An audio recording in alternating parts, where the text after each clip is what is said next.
वैदिक पर्सपेक्टिव के इस YouTube चैनल को सब्सक्राइब करें, वीडियो को लाइक व शेयर करें।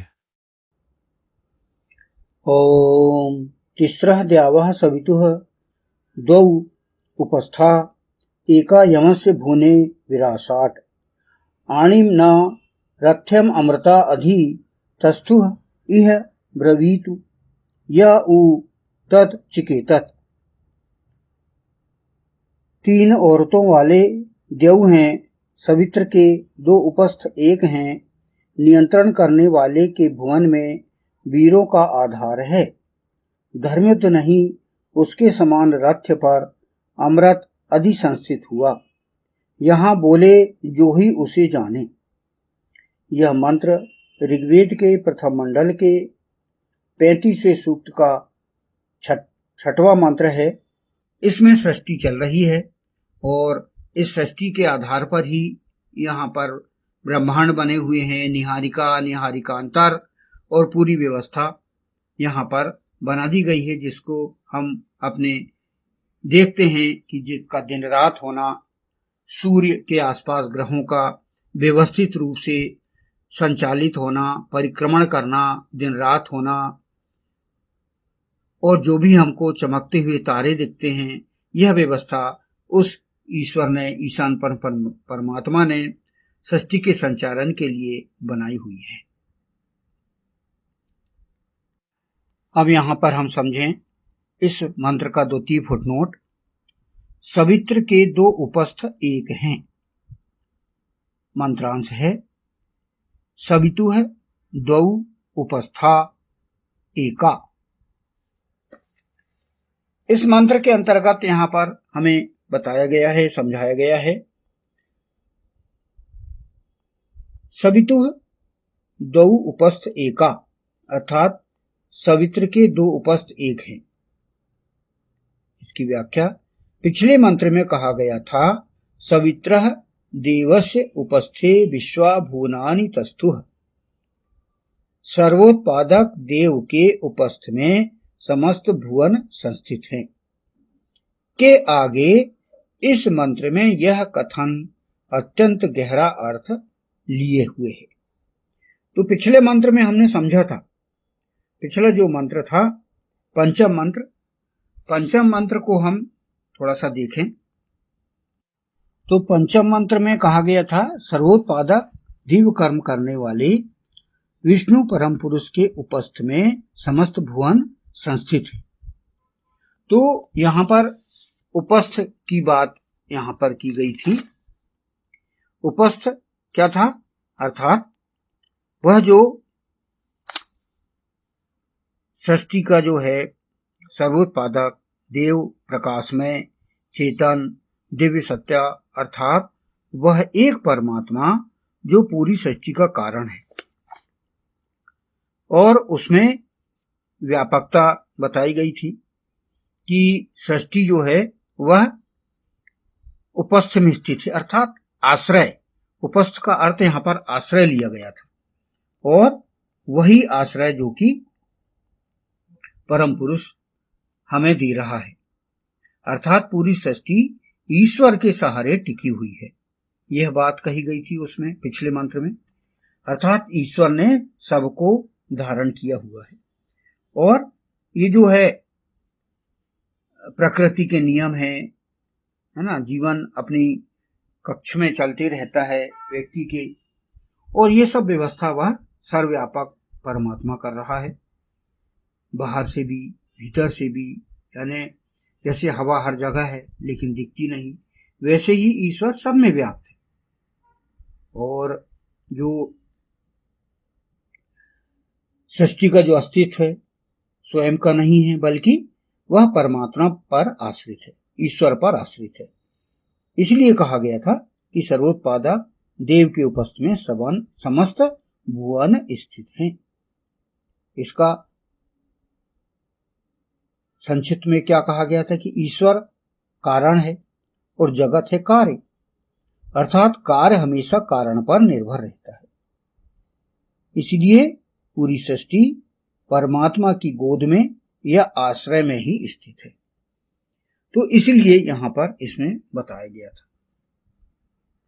तो पिछले मंत्र की हम व्याख्या थोड़ा सा कर रहे थे।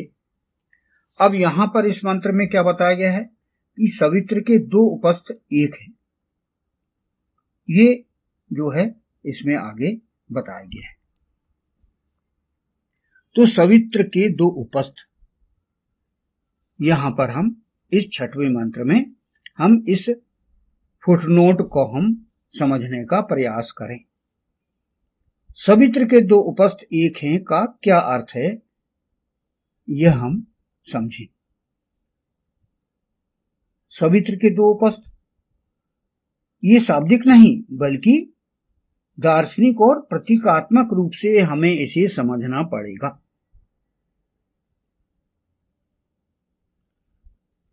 पहले क्रम सवित्र। सवित्र को हम क्या समझें? सवित्र अर्थात सविता, वह जो सृष्टि को उत्पन्न करता है और इसमें वह जो सृष्टि का सम्राट भी आता है, इसमें सर्वोत्पादक अर्थात सबको उत्पन्न करने वाला, और सृष्टि का वह जो सवित्र है वह जो है विष्णु परम पुरुष भी है, जो कि अपनी पत्नियों के साथ जो है प्रजनन कर्म के माध्यम से सृष्टि का जो है मनुष्य के रूप में, मानव के रूप में वह उत्पन्न करता है। और कहीं पर सूर्य भी लिया गया है सविता। तो ये जो उपस्थ है, उपस्थ अर्थात आधार, आश्रय और धारण करने वाली शक्ति या गोद कहा जाता है। यह उपस्थ का हम अर्थ समझें। अब यहां पर आया है दो उपस्थ। दो उपस्थ क्या हैं? शास्त्रीय दृष्टि से दो उपस्थ के कई गहरे अर्थ हो सकते हैं। पहला अर्थ हम क्या लें? भौतिक और आध्यात्मिक जगत एक, स्थूल जगत, पृथ्वी, पदार्थ, ये हो गया। और दूसरा क्या है? सूक्ष्म, जिसे आध्यात्मिक जगत कहा जाता है। तो दोनों सविता के आधार पर ही स्थित हैं, यानी भौतिक जगत और सूक्ष्म या आध्यात्मिक जगत। भौतिक जगत एक हो गया और दूसरा आध्यात्मिक जगत हो गया। ये दो जगत हो गए। फिर दूसरा है दिन और रात्रि, प्रकाश और अंधकार। दिन हो गया प्रकाश, रात हो गया अंधकार। दोनों का संचालन भी वह सर्वोत्पादक ही करता है। फिर ऊर्जा और चेतना, यानी भौतिक ऊर्जा जिसे प्रकृति कहा जाता है और चेतन शक्ति जो है जीवन, दोनों का मूल एक ही स्रोत है, जिसको दिव्य स्रोत कहा जाता है। चेतना और ऊर्जा का वह ईश्वर है, वही सर्वोत्पादक है। इसलिए सवित्र के दो उपस्थ एक हैं, ये यहां पर लिया गया है। और एक है का क्या अर्थ है? इसका गूढ़ अर्थ है इसे दिखने में दो द्वैत, लेकिन मूल रूप से एक ही हैं, अद्वैत। जैसे कि हमने इसके पहले समझा कि भौतिक और आध्यात्मिक जगत ये हमको दिखते दो हैं लेकिन हैं एक ही हैं। फिर दिन और रात ये भी एक साथ हैं, और ऊर्जा और चेतना ये भी सब दोनों एक साथ हैं। उसी प्रकार सूर्य और उसकी किरणें ये भी एक साथ हैं। सूर्य है तो किरणें हैं। उसी प्रकार समुद्र और तरंगें, समुद्र के साथ तरंगें जुड़ी हुई हैं।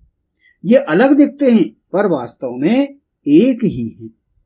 इसीलिए सवित्र के दो उपस्थ एक हैं। इसका अर्थ हम समझने का यह प्रयास करें। तो दार्शनिक रूप से निष्कर्ष हम क्या निकालें?